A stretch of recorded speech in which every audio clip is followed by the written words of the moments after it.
Okay, we're going to start this all over again. Hey, how's it going?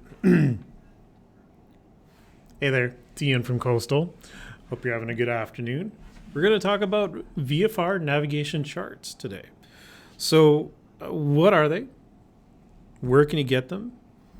How frequently are they updated? What's the difference between a VNC and a VTA? What are the advantages of it over using, say, the site selection tool or Nav Drone? And we'll go into some fundamentals about lat long, scale, grid, measuring distance, some airspace callouts. I think we'll take a look at the legend. And then we're going to talk about really quickly what's relevant to drone pilots. So why does it matter? Where are you going to see information about it? So let's dig right in. So on my screen right now, I've got a free resource for the VFR Nav Charts, which is Flight Plan. This is an online electronic reference to them. But there are paper versions of this as well. So Nav Canada is the company that develops and maintains the charts.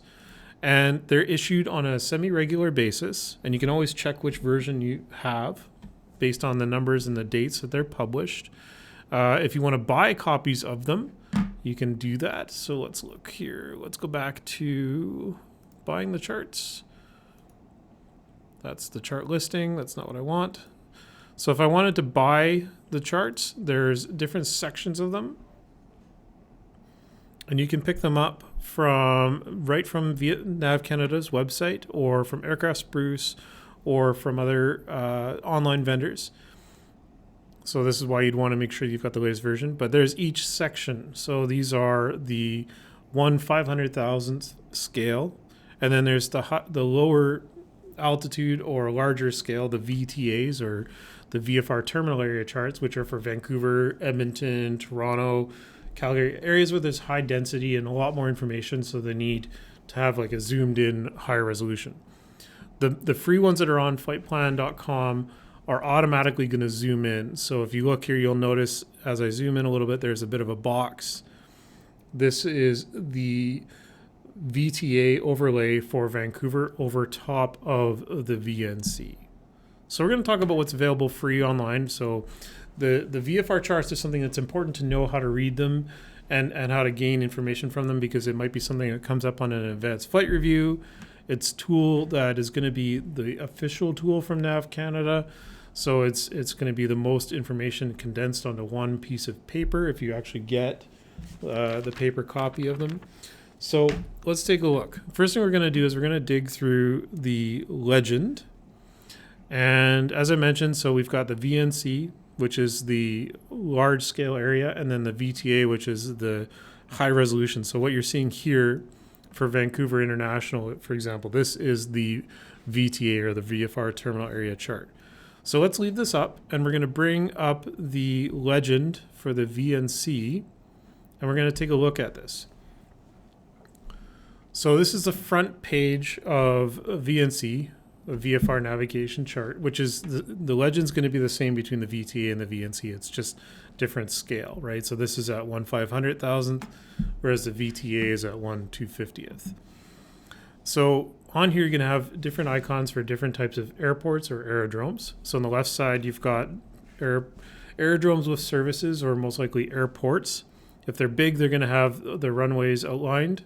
If they're smaller, they're going to have just a filled in circle, and they're going to show roughly the runway direction. If they don't have a hard surface runway, they're going to have an open circle with the hash for land, or if they're for water. So these would be runways with fuel, but they're also gravel strips. So Hope would probably be a good example. We can double check. We'll take a look. Other aerodromes that don't necessarily have services are going to be land, just an open circle. Heliports, right? They're private strips. If they're abandoned, if they're unknown, if they're a hospital heliport, or just a water aerodrome that just happens to be a dock, but it doesn't have fuel or an FBO. And then there's going to be information about that aerodrome nearby in some sort of box. So if it has a hashed box around it, that means it has customs available. ATIS is the Automatic Terminal Information Service. So that's the automatic weather or information about lighting, what runways in use, what procedures are in use for the day. It's going to be on a separate frequency. It's not listed on any of these callouts here right away, but you'll see things like the elevation in feet above sea level is going to be the left. So each of these has the runway here is 371 feet above sea level. L means that it's got lighting available. If there's a box around it, that means it has RCAL, which is remotely controlled lighting, so it can be turned on by radio. If it has a star, that means it has limited hours. So, or outside information, outside reference. Or opposite hours. What's R mean? Or anyway, it's saying see the CFS. So check the Canada Flight Supplement. H means hard surfaced, right? So hard surfaced. The longest runway distance is in hundreds of feet, so 5,300 feet. Day landing distance, so daytime it's a 6,000 foot runway. It's only lit for 5,300 feet. The A is an ATF, right? So aerodrome traffic frequency. That's where the airplanes will broadcast their information. The M is mandatory frequency, where they must call up on that frequency and broadcast their position or communicate with someone. U would be Unicom, right? So just a general advisory. In the States, they have this blue C dot. So because this VNC for Vancouver borders the States, you'll see a C. That's a CTAF, or a common traffic area frequency. And that means that there's a standard frequency that they use down there. I think it's 123.2, but that just, the C replaces the frequency. It's a standard. Not relevant to what we're talking about other than to know the frequency. S for sheltered mooring area, so that means that there's probably floating hangars, I guess, for float planes. M for military aerodrome, so that's going to be restricted to PPR, or prior permission required. You can only use it with authorization. If R for bracket means it's restricted, that also means it's PPR, so it's a private strip or a private aerodrome. The star with the hole in the center is where the beacon is located. So if it has a night rotating beacon, that's going to be where it's located. And then any special, so no SVFR means no special VFR is prohibited or authorized. It is prohibited. That's an American one. So that's going to be some aerodrome data. And then we're going to talk about airspace information. So let's go back and switch back to the map, and let's take a look at some examples of aerodrome data now that we've covered this. So let's see here. Let's start with something a little bit more straightforward. Let's go over to Chilliwack, British Columbia here. Oh, and I went too far in. So there's Chilliwack. This is on the VTA. So there's the runway outline. You can see it's a hard surface runway. There's only one runway, and it looks like it faces east and west. It is 32 feet above sea level. It has lighting with RCAL, and it is 4,000 feet long, so 40 times 100, and has a mandatory frequency of 122.7. So if I were listening on a scanner or on a radio and I was within this area, I would know that I need to be on 122.7. Now here's the interesting thing about Chilliwack. Since we're looking at this, you notice, and we'll get into this more, but there's no airspace circle around this. But Chilliwack has a solid line, as in it's a hard surface with services. That most likely means it's a certified aerodrome or an airport. And as a basic drone pilot, you can't fly within 3 nautical miles of a certified aerodrome. So you need to be an advanced pilot, and you need to have communication with the airport operator in order to fly within this boundary. So what else do we need to know about this? Okay, so that's kind of it for aerodrome information specific. I keep doing that, sorry, about this location. Let's look at a more busy, or let's go to Hope, because we were talking about Hope earlier. So Hope is up here to the east. There's Hope. So we've got no hard surface, but we do have services, right? So, and Hope is not necessarily a certified aerodrome, and we can double check that. So this goes against my theory on the left side of the Legend being certified all the time, right? Because there's land without hard surfaces, because it's a grass strip. And let's go to Hope on the CFS. So we're going to go to CYHE for Hope. And let's see the CFS page for Hope. And it is registered, but not certified. So what does that mean? You can fly within 3 nautical miles of the airport or aerodrome with the basic pilot certificate. But it does have services, right? So it has avgas and jet fuel by card lock. So that's what that symbol means. It's not necessarily going to mean that it's certified. If it's a hard surface with services, it's potentially going to have it like Chilliwack, but the other way to confirm is to go back to the CFS page, look at the operator and see, does it say cert? If it says cert, it means it's certified. That means that there's different connotations for how you can fly there. So let's go back to another aerodrome here and find some more information. Well, let's go to Vancouver. Vancouver is a pretty big airport. It's going to be a little bit more variety. And then how far can we zoom in? Okay, there's a hard runway. There's another hard runway, and there's another hard runway. So 3 major runways at Vancouver International. Where is the aerodrome information block? Well, you've got the call-out line here. Remember that the dashed line box around it means it has customs available. Yeah, of course it does. It's Vancouver International. And it's 130 feet above sea level. It's lit. There is no RCAL because it's probably always on. And the longest runway is 10,800 feet. So, no frequency information here, but it is within a control zone. So then the control zone information has the radio frequencies, and here we are. So we're going to take a look at, these are control zone boundaries, and these outward bracket C's are either Class C or a Class D control zone.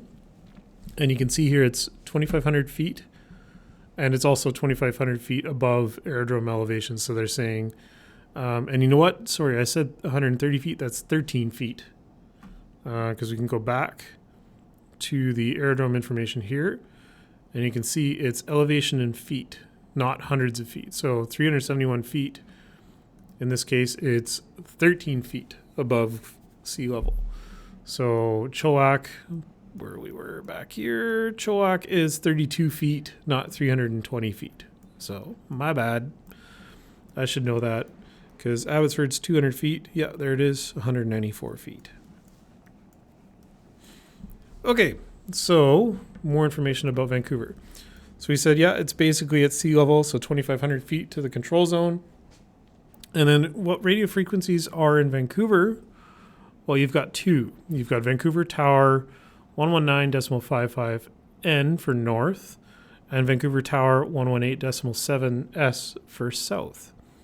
And then above that, you've got at 2,500 feet and above, Vancouver Terminal at 125.2, and that's also Class C, right? Up to 12,500. What's a 12,500? Class B airspace, right? So that's going to be Vancouver Center, I believe, is what's Class B. So you would have to go to the IFR charts to get the number there. So all of this is the control zone boundary for the Class C for Vancouver. And then there's another control zone over Vancouver, and this is Vancouver Harbor. And there's the aerodrome information for Vancouver Harbor. There's also customs available there. No frequencies on that. It's at sea level, so 0. It's a water aerodrome. And the airspace radio frequencies for it are actually outside of it in this call-out box because there's just not enough space. So there's an arrow to the box from the surface to 2,500 feet as well. It's Vancouver Harbor Tower at 118.4. It's Class C. And then 2,500 feet and above is Vancouver Terminal, 125.2, all the way up to 12,500, Class B as well. So what's relevant to us as drone pilots in the area? Well, if we had a radio and we wanted to monitor traffic, if we were north of Vancouver Terminal or the airport here, we'd want to be on 119.55. If we were south, we'd want to be on 118.7. for listening to the radio. What else is relevant to us as drone pilots? Well, all of this is a built-up area. It's all very busy, lots of population. That's what the yellow areas mean. And we know that in order us to fly a drone in anywhere in here, we have to be an advanced pilot because this is controlled airspace from the surface to 2,500 feet. So no matter where we are, and anywhere here and here, we are advanced pilots and we need to use Nav Drone to get approval, right? Without even looking at Nav Drone, we know right away because it's surface to 2,500 feet. How about over here in Metrotown?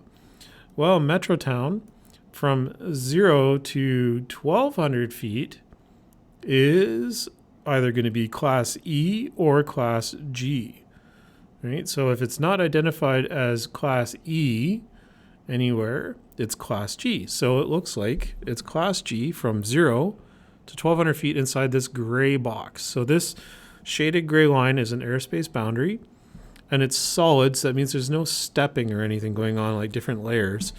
So anywhere in here, like the cement plant or down here, as long as you're below 1,200 feet, it's Class G, which means that for this airspace, you don't need to be advanced, but we got to look at what proximity you have to heliport. So there's a heliport here for, this is New Westminster. There's a heliport here in Surrey Memorial. So those are 1 nautical mile radius. And you've got the Boundary Bay Airport down here. So there's probably going to be a 3 nautical miles. So I would have to switch to Nav Drone. And let's just use the site selection tool because it's a little bit easier to see. But we should use Nav Drone since that's the new tool. Sorry. Let's go to Surrey. So we were looking at here, and you can see you don't see that other than there's the Class C control zone boundary. So let's go back to the flight plan map so you can see it a little better. There's the circle there. There's the circle for the Class, what is this? This is Class C as well for Boundary Bay. So if I go back to Nav Drone, there's the line there, there's the line there. So Annis's Island. Annis's Island, if I want to fly as a drone, as long as I'm below, and it's not going to show you because it's above a normal height altitude of 400 feet, it's at 1,200 feet. As a basic pilot, you can fly a drone at Annis's Island as long as you maintain 100 feet horizontal distance from people at all times. So the only hospital heliports are there in Burnaby, or New West, and in Surrey. And then you've got the airport down in Boundary Bay. So, yeah. So just looking at that, we're good. So what else is relevant to a drone pilot? So altitude callouts are something that I like to look at a lot. Here's Pitt Meadows and here's Langley. So this is one that we look at quite a bit as drone pilots for the area here. And let's take a look at Pitt Meadows. So same thing, it's a control zone. We want to know what altitude the runway is at. It's at 6 feet above sea level. Now, hold on a second. That is the water aerodrome. So the water aerodrome is on a river, so it's 6 feet above sea level. That makes sense. The hard surface Pitt Meadows runway is at 12 feet above sea level. And there's the call-out line to it. So it's 5,000 feet long is the longest runway. It's lit. It's got RCAL, remote control lighting. There's a caution flag here for hang gliding up to 2,500 feet above sea level, which also happens to be the top of the control zone. So they're saying that hang gliders will stay inside the control zone, right? So Class C. And then let's find out some more information about it. So let's look. There's no airspace stack inside. There's a call-out box here. Same thing. So we want to know what radio frequency to be on. It's PK tower or Pitt Meadows tower is 126.3. It's Class C from the surface to 2,500 feet. And above that would be Vancouver Terminal, right? So we're talking about a terminal area extension.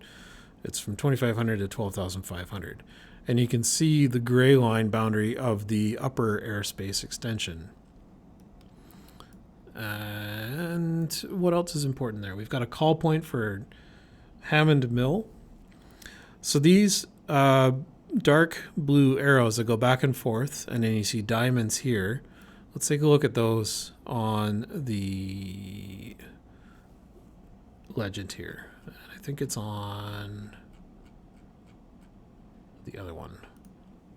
Yep. So that's a VFR route. Right. So what that means is traffic is going to normally take these directional routes. So if you've got traffic coming from Mission, they're going to follow the river.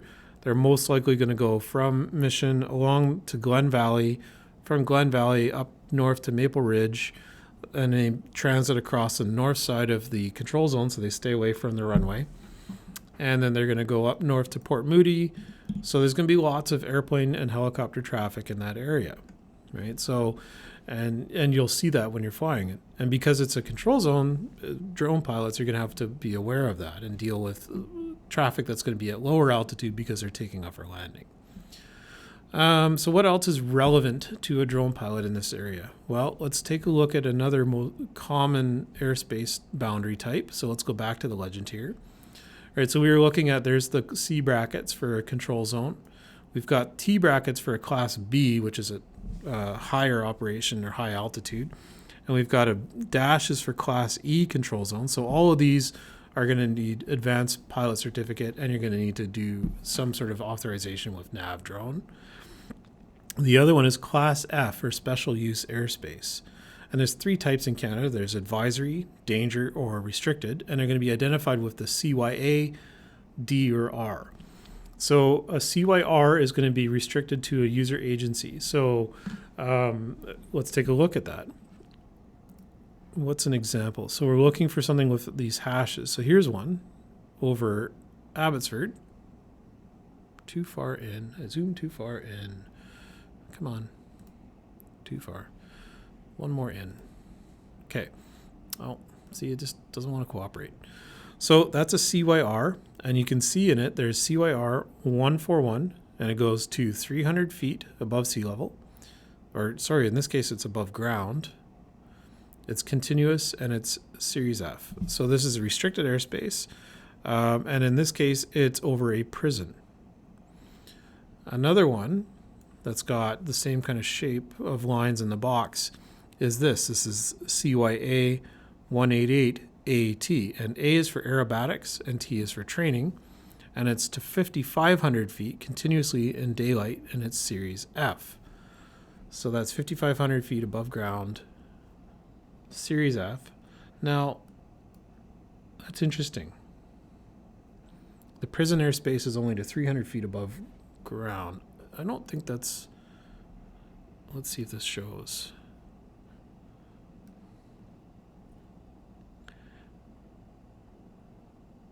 It doesn't show you above aerodrome or above ASL. So that would mean that it's 100 foot. If it was 300 feet ASL, in this situation, that's roughly 100 feet above ground. So let's take a look at that one and find out more information about. So how do we find out more information about airspace? There's something called the Designated Airspace Handbook.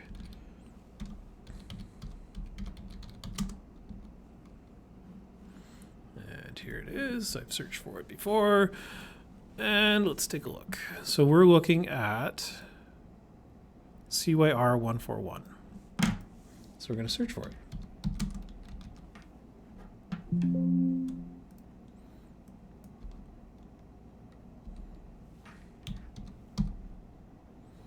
There it is, Matsqui, BC. So designated altitude, surface to 300 feet. And there's another one, surface to 1,500 for this. So let's see, is this...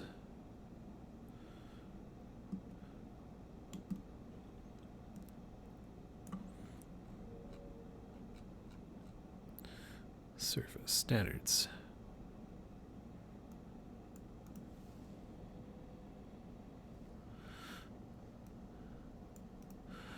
When specified, the word miles and use, so I mean nautical miles.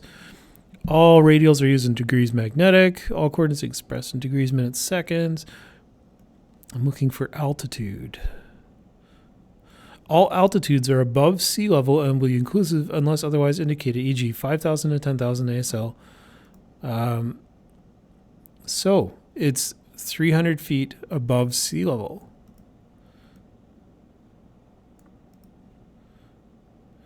Okay, so there you go. CYR 141 is from the surface to 300 feet above sea level. That's 100 feet above ground. So you could fly the drone if you got permission from who? The Nav Drone, because this is a Class C control zone. You could fly out 200 feet above ground or 300 feet above ground, assuming that your elevation is above that with your drone. So you could probably fly at 300 feet above ground in that control, above that CYR. Might want to talk to the warden about that, because they might not be keen on that. But also, what there some other factors. What else is right there, right above that airspace? And that's probably why it only goes to 100 feet.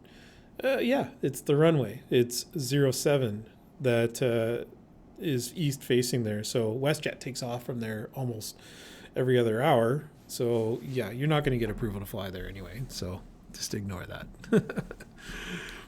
So yeah, that's why the airspace is not quite a bit higher, because like if we look at another CYR here, CYR 140, it goes to 1,500 feet ASL, which isn't super high, because if you look here at the elevation, so there's Silverdale, the mountain above it is a 1,233 feet ASL, and each line of shading, if we go back to our VNC chart, you can actually look and see what each line altitude is. So elevations in feet. So it's 1,000 foot shade difference. Is that in feet? Yeah. So 300 meters or 1,000 feet. So there's 1,000 foot difference between this peak and this peak. So this could be 200 or 300 feet, give or take. I know that this is a hill and it goes up in elevation. So this could be, let's say it's 500 feet. So that's 1,000 foot box above ground that CYR goes above. Okay, so what's relevant to drone pilots about all this? Well, we know control zone boundaries are important, because you can't fly in a control zone without Nav Drone approval. You can't fly in a CYR in this situation.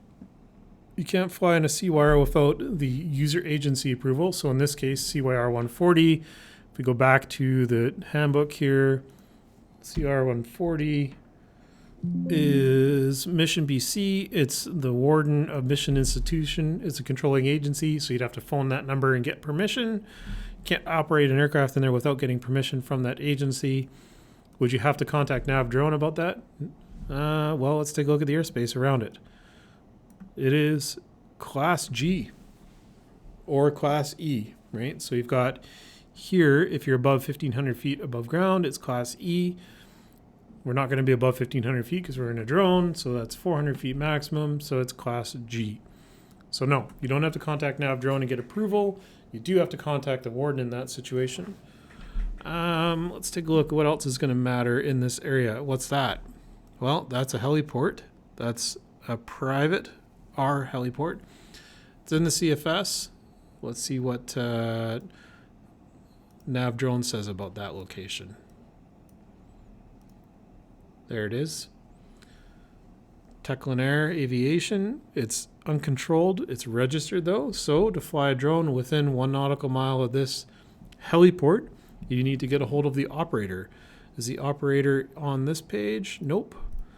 Is the operator on this page? If you click around on different layers, nope. So to get a hold of Teclin Air Aviation, we can see it on SkyVector. So there's another operation. You can Google for SkyVector. And there's a phone number. So you could give that phone number a call to communicate with them and just let them know that you're going to be flying a drone, right? Because that's under the operations. So it's operations within the vicinity of a registered airport or aerodrome. And what else can we do to wrap this up? Because we've been rambling for a little bit here, and I want to make this actually not too bad. We're at 30 minutes. So we've talked about airspace, prohibited areas. Oh, parks. Aerodrome details we've covered already. Heliports we've covered, and radio frequencies. So it's just parks. That's the last one. So parks on a VNC are the brown boundaries. So let's take a look here. We've got this brown boundary here. And I think this is Golden Ears Park. Yeah, so there's Golden Ears in brown text. Golden Ears Provincial Park. There's Mount Robbie Reed, and you can see the boundary goes all the way down to here and up here. So that entire area, in order to fly a drone to take off or land inside that area, you would need permission from Provincial Parks of BC. Let's look for a national park real quick. Let's go to Banff. Banff. I'm lost. That's Cranbrook. We're not far enough east yet.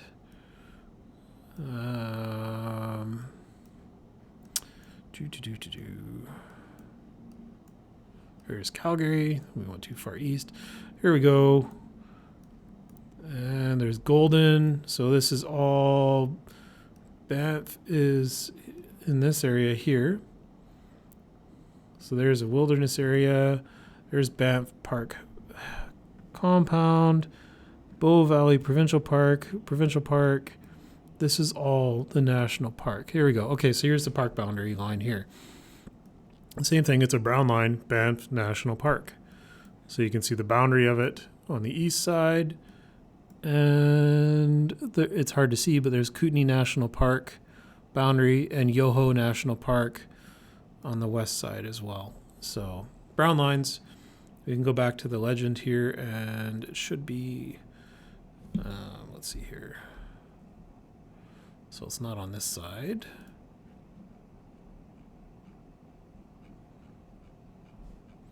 And it's not on this side. Okay, so it's just on the chart itself as a brown line. So that's parks. So the legend is really only available by either getting hold of a paper copy or scanning one like this. It's available on our course. I'll make sure that we've got a copy of it if it isn't in the Nav section as an amendment, and also in our community. So it's been a 30-minute Friday video run through of VNC charts. If you have any questions about this, or you want me to go into further detail about something in a specific area, I'm happy to. Hit me up in the comments below. And otherwise, have a great weekend. Thanks for tuning in to another horrendously unscripted coastal drone video by Ian. Thanks a lot, and happy Friday. See you later. Thanks. Bye.